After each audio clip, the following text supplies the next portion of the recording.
Okay, let's go over this one more time.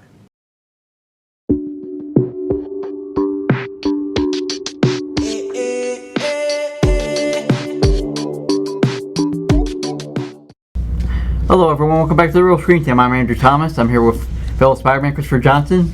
Hello everyone. And we're back with Year of the Spider with Spider-Man into the Spiderverse. Yes, we're finally getting to this. Took a long time, but I'm very happy we're finally getting to this. Yeah, full of multiverses and all that. So you want to get into the overview? Sure. Spider-Man Into the Spiderverse is a 2018 computer-animated superhero film featuring the Marvel Comics character Miles Morales, aka Spider-Man, produced by Columbia Pictures and Sony Pictures Animation in association with Marvel Entertainment. Distributed by Sony Pictures Releasing. It is the first animated film in the Spider-Man franchise. The film was directed by Bob Persichetti, Peter Ramsey, and Rodney Rothman from a screenplay written by Phil Lord and Rothman from a story written by Lord. The film stars Shameik Moore as Miles Morales, alongside the voices of Jake Johnson, Haley Steinfeld, Mahershala Ali, Brian Tyree Henry, Lily Tomlin, Luna Lauren Velez, John Mulaney, Kimiko Glenn, Nicolas Cage, and Liev Schreiber. Want to give us a synopsis? Sure. Bitten by a radioactive spider in the subway, Brooklyn teenager Miles Morales suddenly develops mysterious powers that transform him into the one and only Spider-Man. When he meets Peter Parker, he soon realizes there are many others who share his special high-flying talents. Miles must now use his newfound skills to battle the evil Kingpin, a hulking madman using a machine to open portals to other universes and pulls different versions of Spider-Man into our world. This was a surprisingly awesome movie. I was surprised when I first saw it. Yeah. I wasn't too sure how this was gonna go, but yeah, this film blew me away. Yeah. This is quite possibly one of the best Spider-Man films ever made. Yes. I mean, there are arguments on which Spider-Man film is the best. Yeah. But this one is definitely a heavyweight contender. I mean, it won an Academy Award. Mm-hmm. It's the only Spider-Man film to win a major Academy Award. Mm-hmm. But why don't we start going into the cast and start with the main character himself, Miles Morales, played by Shameik Moore. They're great for his origin story. Yes. I've been a fan of Shameik Moore for a long time. I remember when he was a part of Incredible Crew on Cartoon Network. And of course, I loved his performance in the film Dope. So when I found out he was going to be Miles Morales, I was like, you just picked a top tier talent. Mm-hmm. And he did a fantastic job voicing Miles. Yeah. Even though Shameik is a bit older than what Miles is supposed to be. I mean, Shameik is in his 20s, while Miles, at this point in time, he's like, what, 14 or 15? Yeah.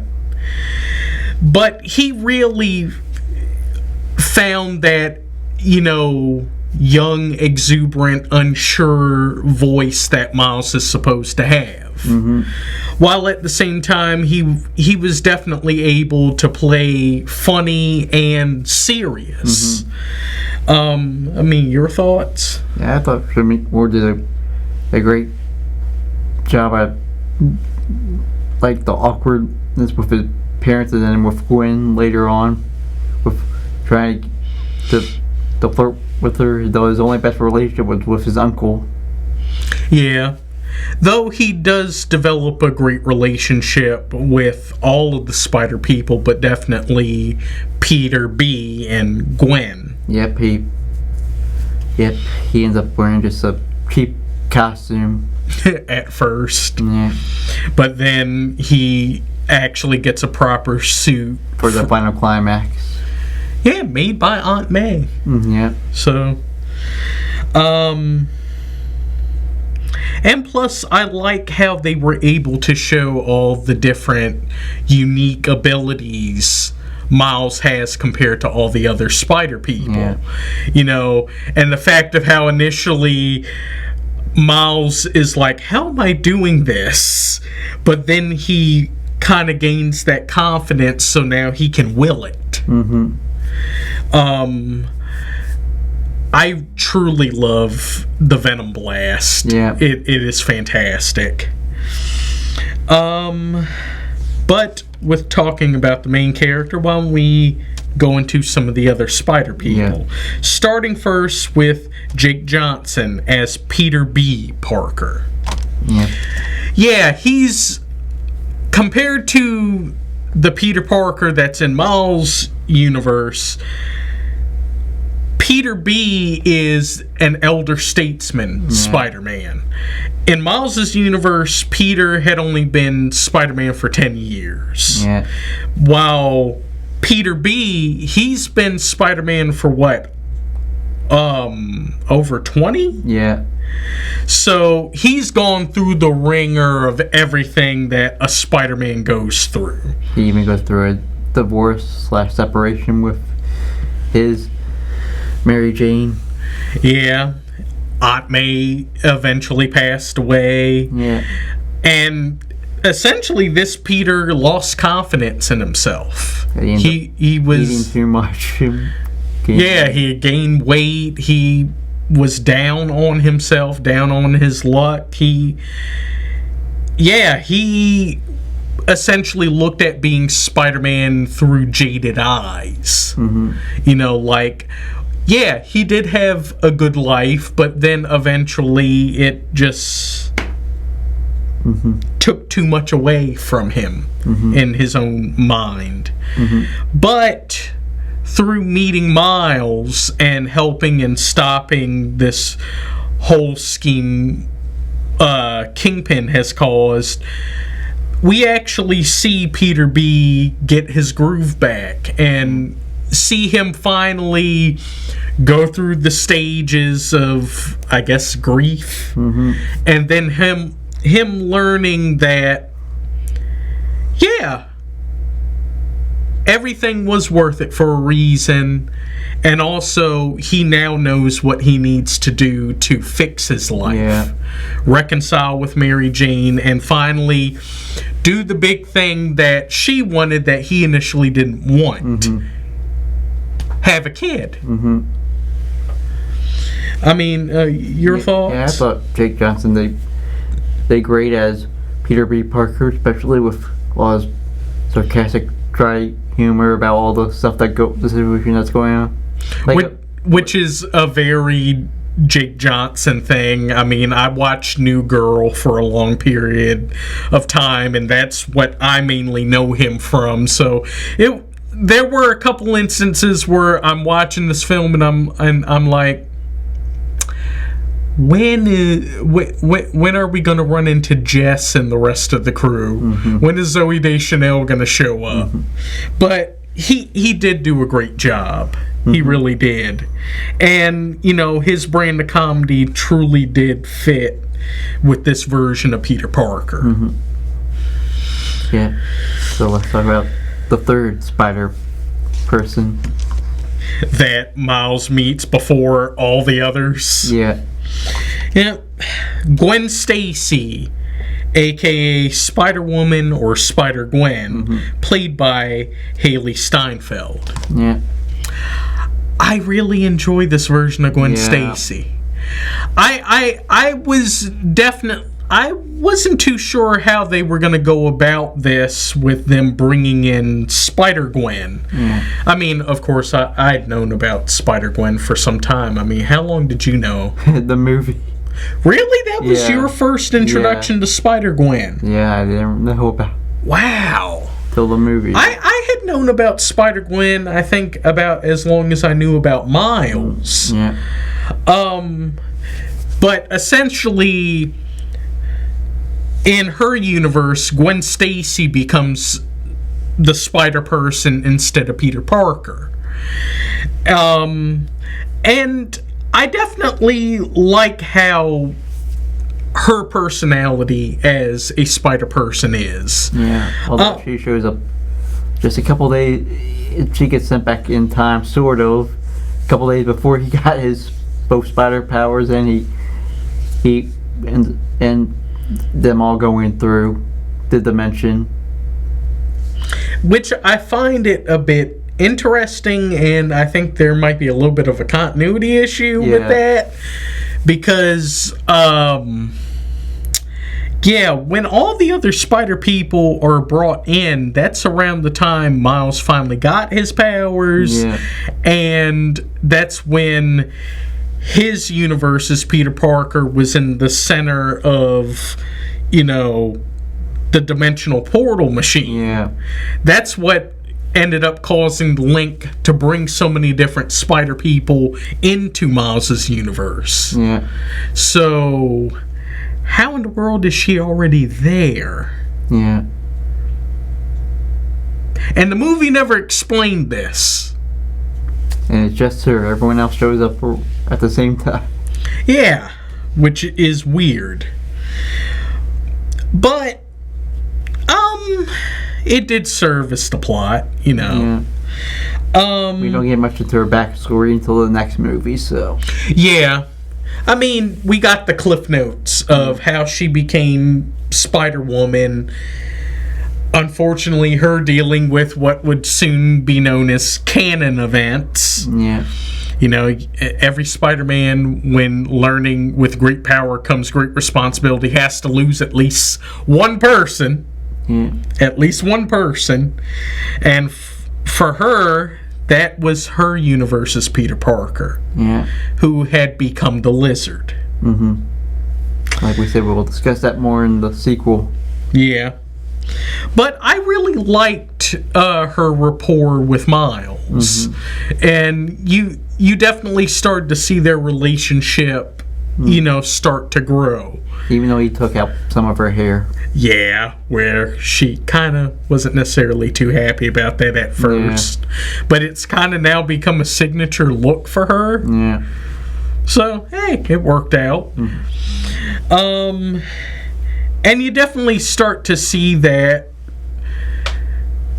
the feelings Miles has for her, she starts to reciprocate. But unfortunately, it can't go too far because different universes, and if you stay out of your universe far too long, you could, disintegrate. Yeah. And potentially cause an incursion. So let's talk about the last three Spider support casts. Well, okay.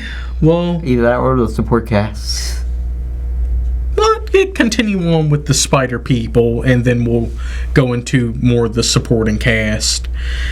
Starting with John Mulaney as Peter Porker, a.k.a. Spider-Ham. Mm-hmm. Does he exist where Loki's alligator is? I wonder about that, and I think potentially. Mm-hmm. I think potentially. I love Spider-Ham. He's essentially, if you took Spider-Man and put him into the world of Looney Tunes. Mm-hmm.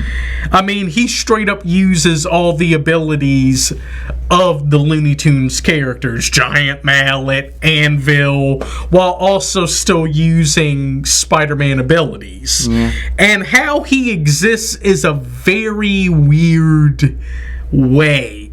he was a normal spider that was bitten by a radioactive pig, thus transforming him into a pig that has spider abilities.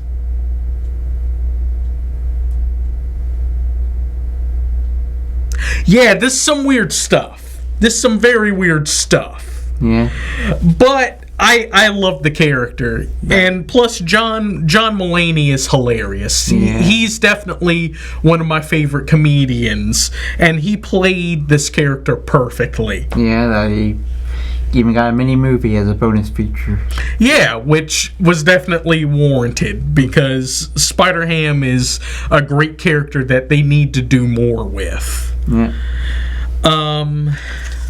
I mean, your additional thoughts on Spider-Ham? I thought he was good and funny.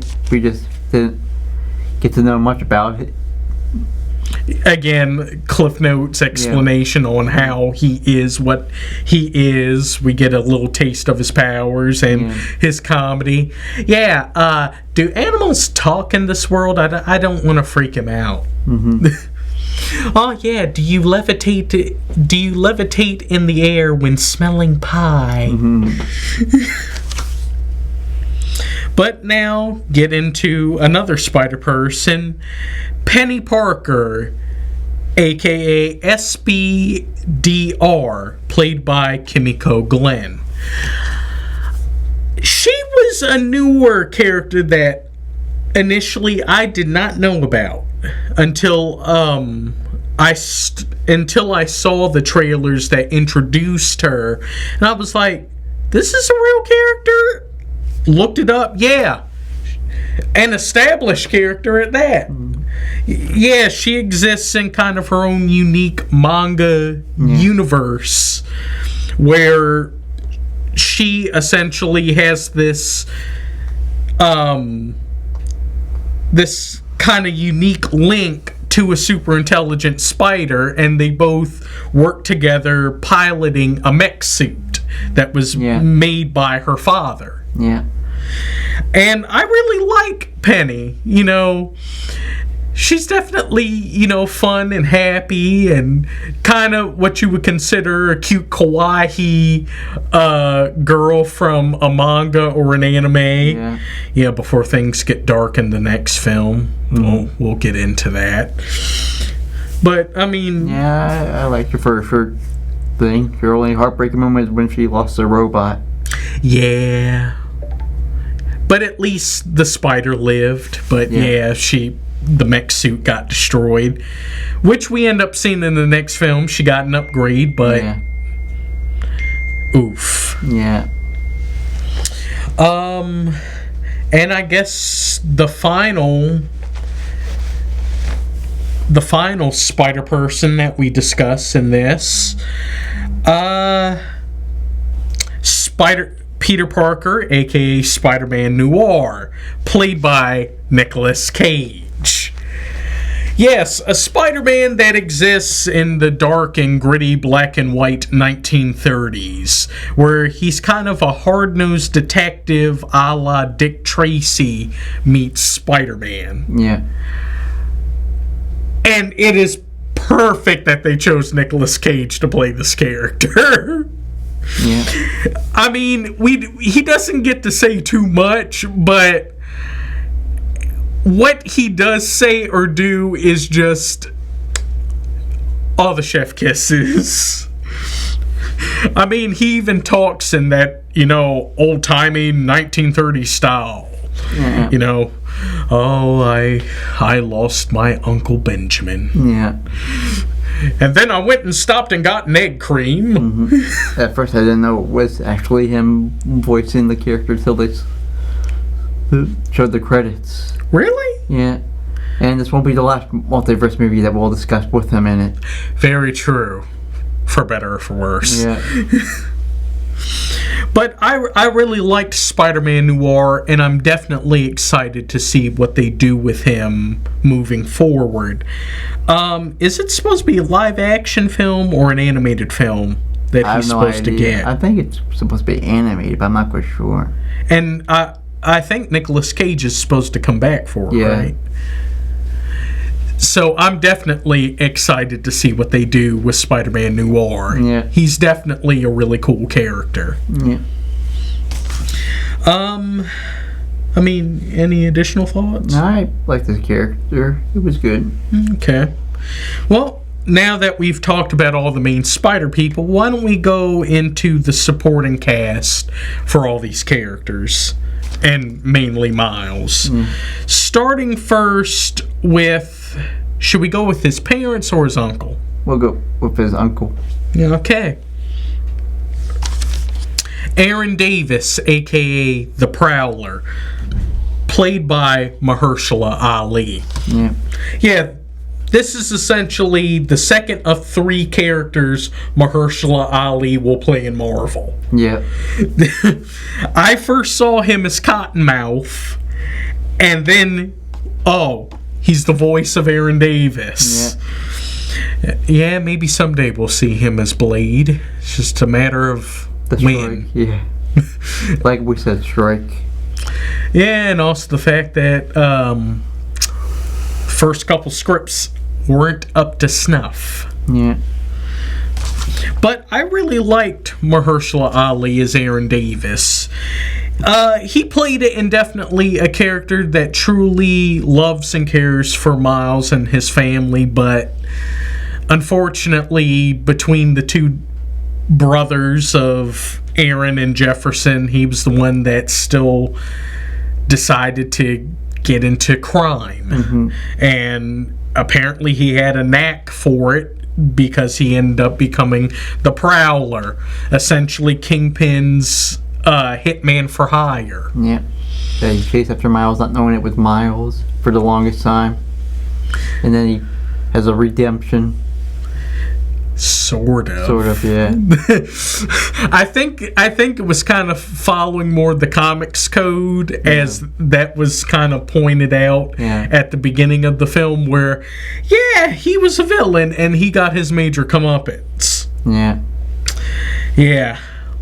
Remember when I said every Spider-Man, when learning with great power comes great responsibility, has to lose at least one person? It always has to end up becoming an uncle. But let's discuss his dad. Okay. Yes, Jefferson Davis Morales, played by Brian Tyree Henry. I really like the relationship Miles has with his dad.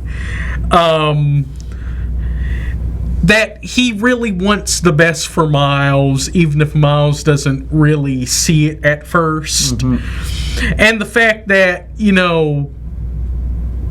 that's his son.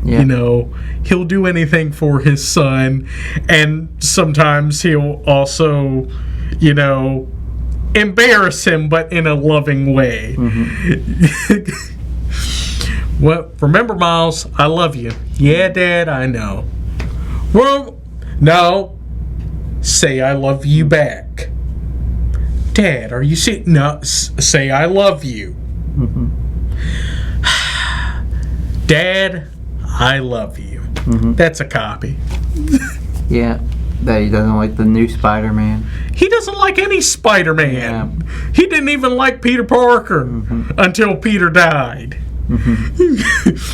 And then, he was a bit iffy about Miles, but in the end, he's okay with, the new Spider-Man, even though he doesn't realize that that's his son. Even though the I love you should have been a dead giveaway. And the fact that he's the same height as his son. I mean, your additional thoughts? I did like their relationship. We don't get much in the sequel in that one, because that falls into the mom. Who gets shafted a little bit in this one.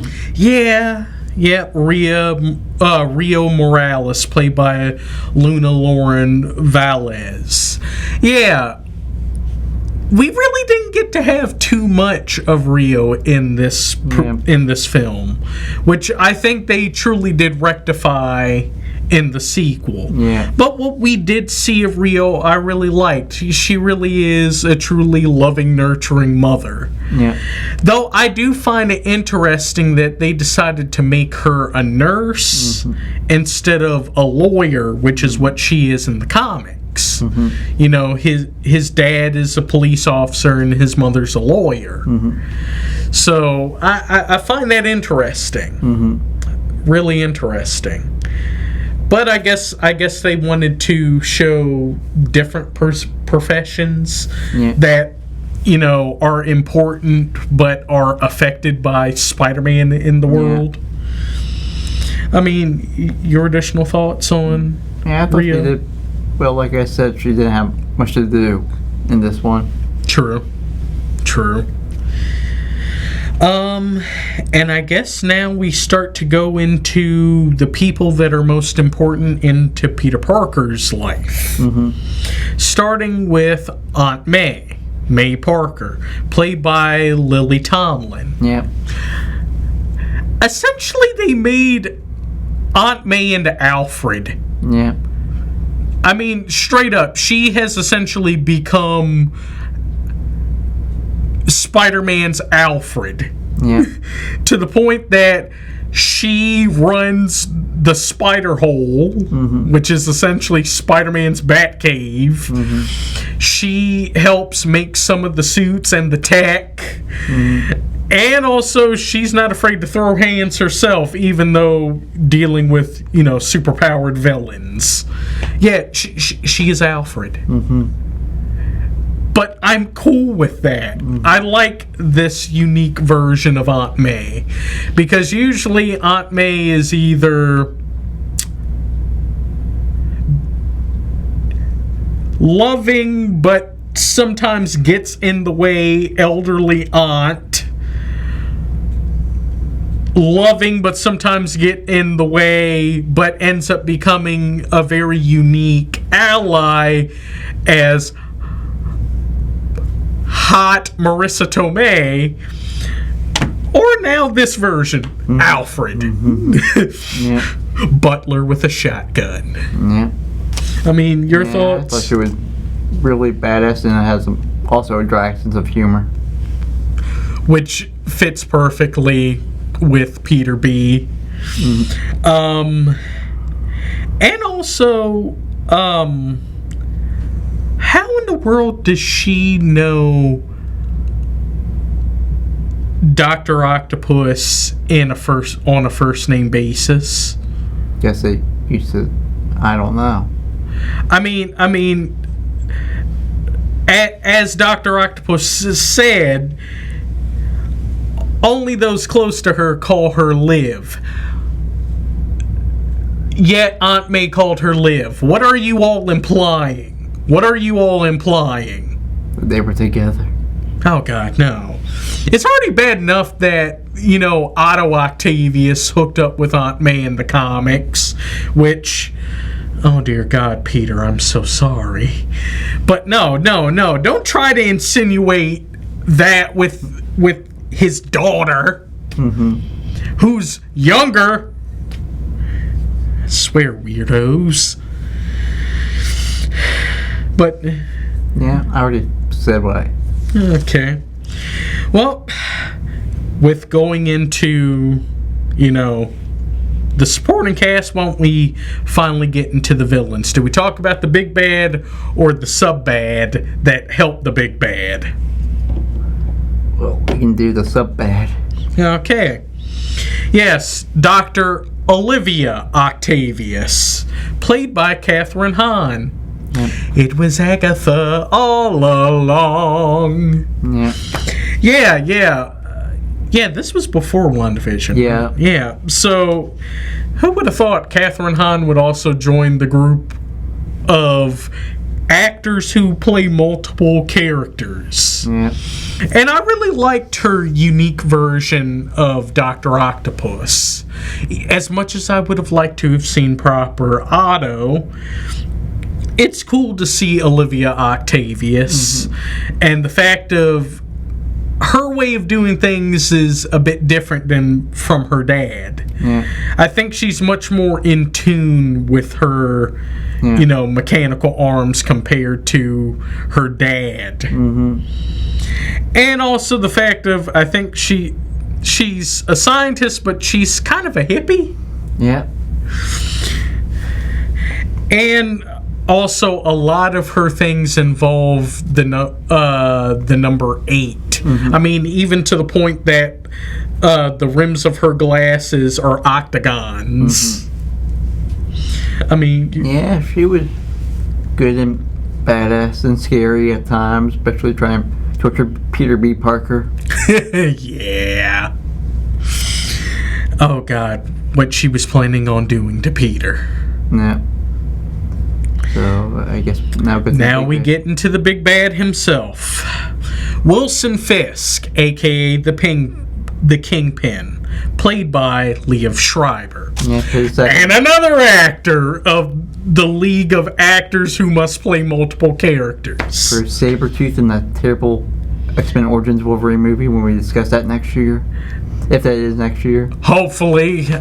Seriously, guys, you had to go on strike now. You really had to now. But I liked his version of the Kingpin. It was much different compared to the other interpretations that I've seen, like compared to Tony Jay in the 90s Spider-Man cartoon, or Vincent D'Onofrio in Daredevil, and now in the proper MCU. Yeah. So, dear God, they made him hulking to the point that the man pretty much has a hunchback, even though isn't really a hunchback, or is just his shoulders are just way too massive. Yep, join the bald villain brigade. Yep. You always got to bring in Wilson Fisk for that. And the fact of him having... Daredevil also, the terrible Daredevil movie. Yeah, Fisk was also in the terrible Daredevil movie. Yeah, but played by Michael Clark Duncan. Yeah. He rest in peace. Yeah, and this version of Fisk had the affinity of with a pen. Yeah, he literally kills Peter Parker. Yeah, which isn't how it went in the comics. It was actually Green Goblin who killed Peter. Yeah. But I guess to add that extra oomph of him being the main villain, yeah, Kingpin actually killed Spider-Man with his own hands. His own bare hands. And dear God, it freaked me out. I was like, oh my God, Spider-Man is dead. I mean, what were your thoughts when it happened? Yeah, pretty much the same reaction. And the fact that it was Kingpin who did it. Yeah. I mean, when you think about it, which tier is Wilson Fisk as far as Spider-Man's arch enemies? I always put him as number 1 because I was so used to the Spider-Man animated series. True. Where he's in that more than any other main villain he appears more than. I don't know. I've always considered him number 3, like behind Green Goblin and Dr. Octopus. But I see what you mean, because a lot of the villains were created because of him. Yeah. In the animated film. I mean, in the animated. Yeah.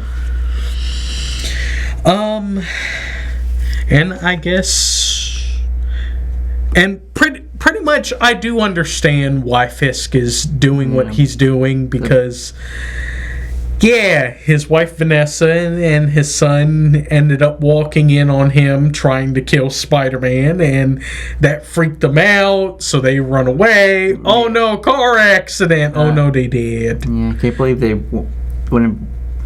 didn't know about his dealing with Spider-Man. Especially since they know what kind of person he is. Especially Vanessa should have. Yeah, she's been with him since he was day 1 doing this. How are you surprised that this man is a villain and trying to fight Spider-Man?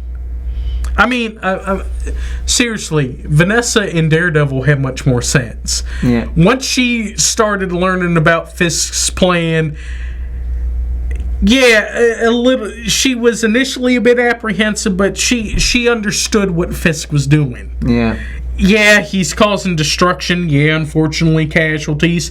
But he does actually want to make Hell's Kitchen better. Yeah. This version of Vanessa. How do you not know what this man is doing? Do you not know who you are married to? That's why they got the Too Dumb to Live. Yeah. Hey, at least his son got a better deal than what he gets sometimes in the comics, because sometimes Wilson resents his son. Yeah. A lot like how his dad resented him. Yeah. But why don't we get into the good? Yeah, the plot. Fantastic. Did a fantastic job in giving us the origin of Miles Morales as Spider-Man. And the multiverse. Yes, which... Their numbering's different compared to the live action. Yes, and also the fact of...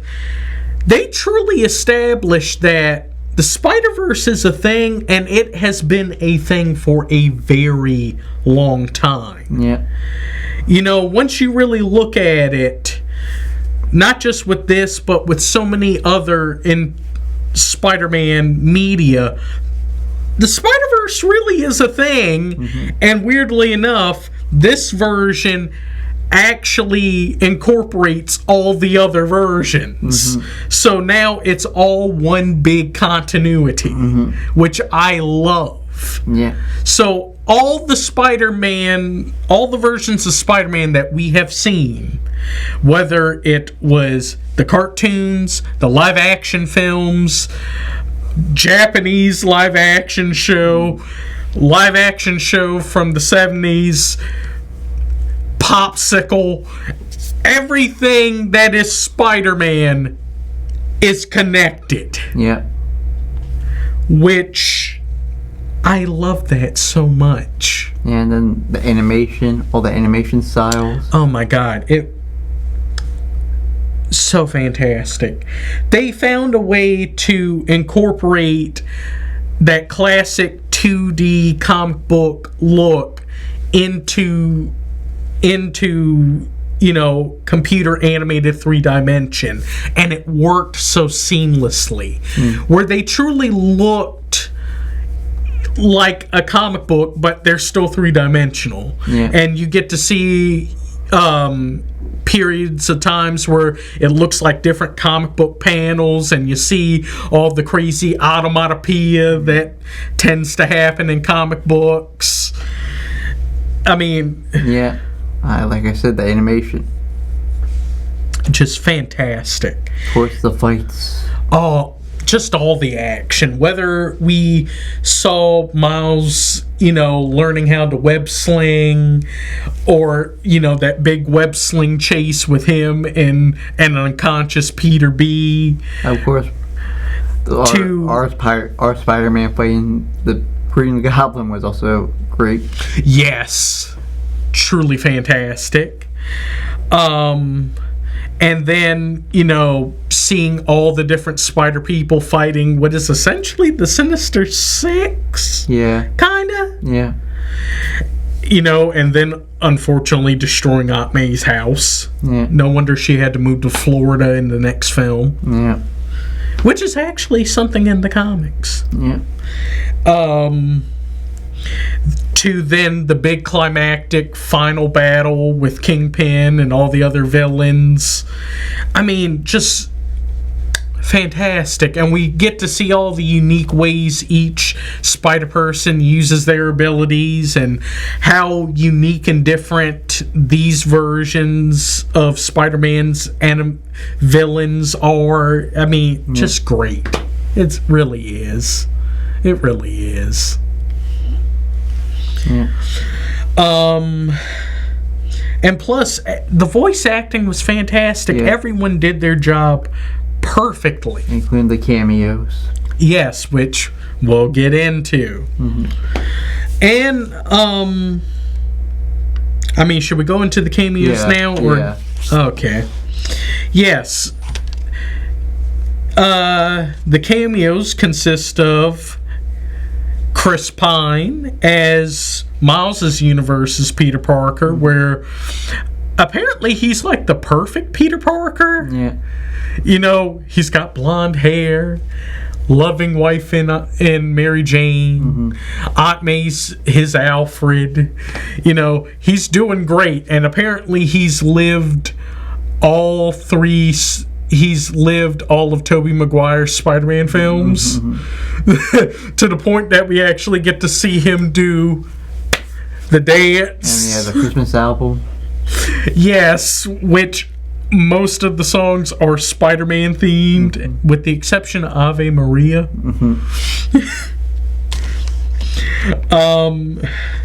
But I really liked what Chris Pine did with the short period that he got to play as Spider-Man. Yeah, second superhero thing he dies in. Yeah. We also had Zoe Kravitz as his Mary Jane. Yeah, before she went to the Batman. Yeah.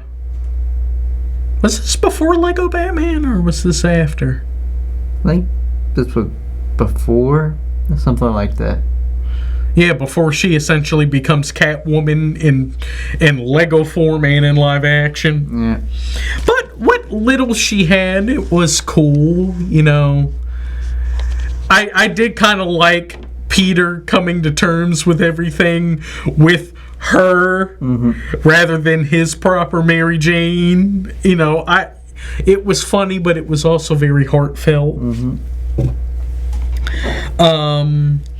We got to hear Lake Bell as Vanessa Fisk. Yeah, she didn't really get to have too much. Well, this won't be her last Marvel thing, since she's Black Widow in the What If series. Very true, very true. See? The League of Actors Who Must Play Multiple Characters. Yeah,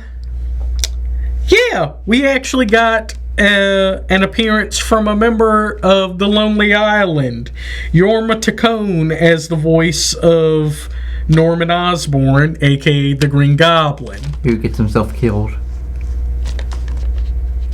True. Yeah, you see his body in the middle of, after putting Spider-Man through the thing.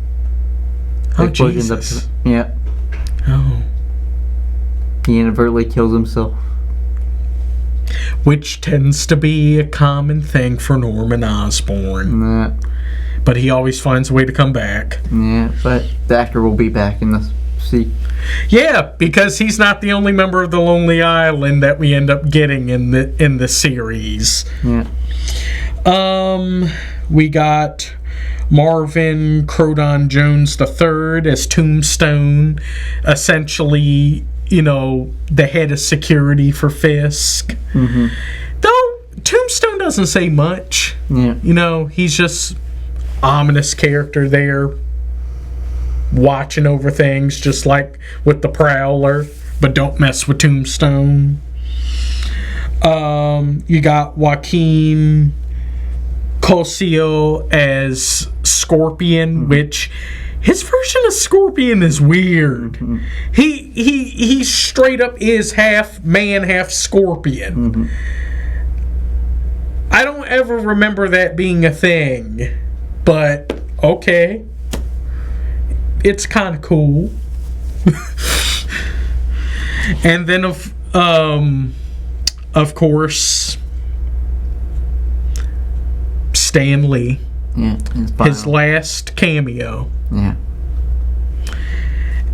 And it was fantastic to, you know, see Stan one last time, because this literally came out around the time he died. Yeah. And, you know, it was awesome, but it was also very sad because, you know, this is the last time we're really going to see Stan in any of these Marvel films. Yeah. And then the biggest post-credit cameo. Oh, yes. Miguel O'Hara, Spider-Man 2099, played by Oscar Isaac. Yep, his second Marvel since Apocalypse. Yeah, and before his third. Yeah. The League of Actors Who Must Play Multiple Characters. They do the meme. Yes, the iconic Spider-Man pointing meme, where he accidentally goes back into the 1967 Spider-Man cartoon and gets into an argument pointing match with that version of Spider-Man. And police officers asking, which one do we deal with? It's Spider-Man! Yeah, that's the only time J. Jonah Jameson is not voiced by J.K. Simmons. Interestingly enough. That one post-credit scene. But I think this kind of is a proper prelude of what we end up seeing Miguel later on, because this version of Miguel, much happier, kind of more like what we would consider a Spider-Man. Also, he's much leaner, and he hasn't gone through the major canon events yet. So that makes me wonder, with him starting that journey, is what ends up leading into what we see Miguel now. Yeah. Bruh. Then, of course, the soundtrack was awesome. Yes. I mean, the music was fantastic. I mean, the main song itself, Sunflower by Post Malone and Sway Lee of Ray Shremmerd. I love that song so much. Of course, the score is also great. Yes. They even had songs like Hypnotized by the Notorious B.I.G., which was fantastic. I mean, you got a movie in Brooklyn. You got to have one of the major artists of Brooklyn. I mean, you have Way Up by Jaden Smith, Familia by Nicki Minaj, and Anuel AA featuring Banta, Invincible by Amine, Start a Riot by Duckworth and Shabuzi, Hide by Juice WRLD featuring Season. And some of these you will find in the soundtrack. Yeah. Save the Day by Ski Mask the Slump God, and Jacquees featuring Coil Ray and Lou Got Chris. Yeah.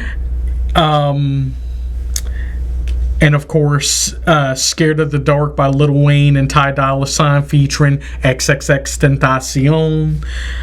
Home by Vince Staples. They had the who's who of rap artists in this. And I don't think there was much bad in this movie. No. There really wasn't necessarily a bad. There really wasn't. The only things I have are a couple whats. Yeah. Which is, how was Gwen already in Miles' world? And also, did this film actually confirm Peter Parker of being Jewish? It's kind of been an alluded or coded thing in the comics for a long time, but when we see Peter B. Parker, giving the rundown of his story, at one point when we see his marriage to Mary Jane, he steps on the glass, which is a Jewish tradition when it comes to weddings. Yeah. So, my God, they confirmed Peter Parker's Jewish. Yeah. Which I think was a thing that they wanted to include because Stan Lee was Jewish, even though he wasn't really a practicing Jewish person, and Jack Kirby was Jewish. as of course he was one of the main illustrators for a lot of Marvel properties. And he was a practicing Jewish. So you want to do the person. scores? Sure. Why don't you go first? I give this a 9 out of 10. Ooh. Yeah, I really love this movie from all the stuff that happened in this. My only real thing was the what, and besides, we got to see the 3 live action team up in the No Way Home, so I wasn't really upset about not having them in there. So for me, this is a tough one. I give this a 9.5 out of 10. Mm-hmm. It's nearly perfect. Yeah, I would have loved to have seen, Toby, Andrew, and Tom show up. Mm-hmm. But I understand. Wasn't in the cards yet. Mm-hmm. But what we got was a nearly perfect film. Mm-hmm. A nearly perfect film. I love this film. Yep. But if you disagree or if you have more things that we didn't discuss, go find us on Facebook, The Real Screen Team, or else. You can also find us on Reddit, Instagram, and TikTok. Make sure to find our YouTube channel and make sure to like, comment, share our videos, and get some of your friends to subscribe to our YouTube channel. Yeah, we're trying to make it to 500 subscribers. Once we do that, we can start getting some ad revenue, and we will start our Patreon, which we'll start doing some viewer suggestions and maybe do some bonus content. Yeah, so now we finished the Year of the Spider with the current one, Across the Spiderverse. Yep. Another fantastic film, and we're going to have a tough time figuring out which film is the better film. Yeah. So when it rolls out? Well, sure. Well, thank you all for watching. Definitely come back and watch us again. Remember to like, comment, subscribe, and share. It really helps. Well, cut, print, that's a wrap.